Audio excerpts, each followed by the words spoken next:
Before we discuss the concept of God in any religion, first I'd like to make one point clear, that the best and the most authentic way and methodology of understanding any religion is to try and understand what the scripture of that religion has to speak about Almighty God.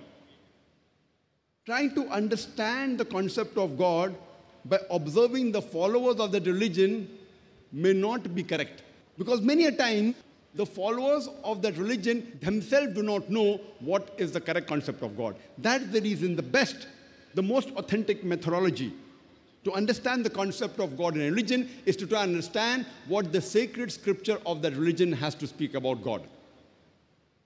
The most famous amongst the Aryan religions is the Vedic religion that is called as Hinduism.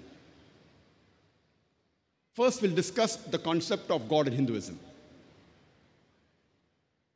When we ask any Hindu that how many gods does he believe in, some will say 3, some will say 10, some will say 1,000, while others may say 33 crores, 330 million. But when we ask a learned Hindu who is well versed with his Hindu scriptures, he will tell you that Hindus should actually believe and worship only one God. But the common Hindu, he believes in a philosophy known as pantheism. The common Hindu believes that everything is God. The tree is God, the sun is God, the moon is God, the human being is God, the snake is God. What we Muslims believe is everything is God's. G-O-D with an apostrophe S. Everything belongs to God. The tree belongs to God, the sun belongs to God, the moon belongs to God, the human being belongs to God, the snake belongs to God. So the major difference between the Hindus and the Muslims is the common Hindus say everything is God, we Muslims say everything is God's.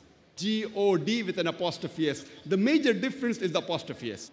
If we can solve this difference of apostrophe S, the Hindus and the Muslims will be united. How do you do it?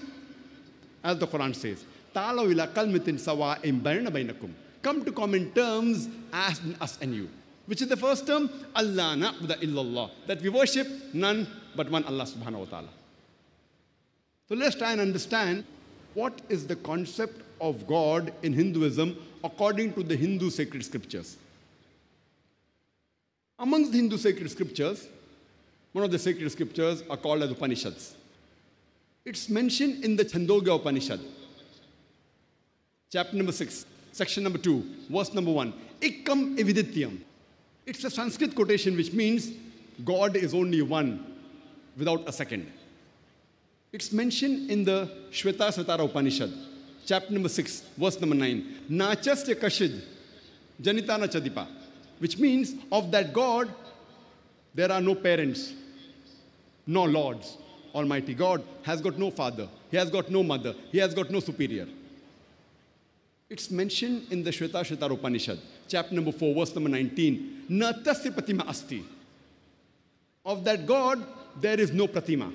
Pratima in Sanskrit means an image. It means an idol. It means a sculpture. It means a photograph. It means a picture. It means a painting. So Shvetasvatara Upanishad, chapter number 4, verse number 19 says, Na tasya pratima asti. Of that God, there is no image. There is no idol. There is no statue. There is no photograph. There is no painting. There is no picture. It's mentioned in the Shvetasvatara Upanishad, chapter number 4, verse number 20. It says that you cannot see the image of God. The eye cannot comprehend God. And amongst the Hindu scriptures, the most widely read scripture is the Bhagavad Gita. This is the Bhagavad Gita, which is the most popular and most widely read book amongst the Hindu scriptures. It's mentioned in the Bhagavad Gita, chapter number 7, verse number 20. All those whose intelligence has been stolen by material desires, they worship demigods. And if you read the commentary of Bhagavad Gita by Swami Prabhupada, he mentions the demigod here refers to false gods as well as idols. So it says, all those whose intelligence has been stolen by material desires, they worship false gods. They worship idols.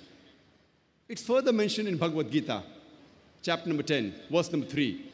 They know me as the unborn, beginningless, and the supreme Lord of all the worlds.